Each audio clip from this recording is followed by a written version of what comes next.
คาดีราคาประหยัดมากับแป้งผอมแห้งแต่แรงดีนะเพื่อนๆมากับโรโยเอ็นฟิลนะฮันเตอร์350นะเพื่อนสีน้ำเงินขาวแบบว่าคันนี้มันสีแบบด้านๆเนาะพี่นะมากับกระจกปลายแฮนด์หน้าชิวหน้าแคปบาร์กันล้มนี่ยางใหม่ๆเลยดูมีดอกเต็มไปหมดโอ้โหสวยๆเลยคันนี้ปี22นะเพื่อนๆมากับเฮ้ยไอ้นี่มันท่ออะไรอ่ะเจเหรอเท่เพื่อนๆนี่ทะเบียน2727สวยๆแบบนี้เลยนะมีที่จับหลังนั่งแบบนี้นี่พี่นี่จับแบบนี้เลย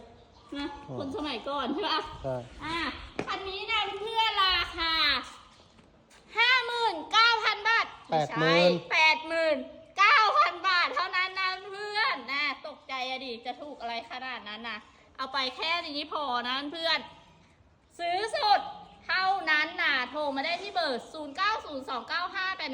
0902958183หรือจะเข้ามาดูรถที่ร้านแซคหรือรุ่นทำกินก็ได้นะเพื่อนแล้วเจอกันใหม่นะคะ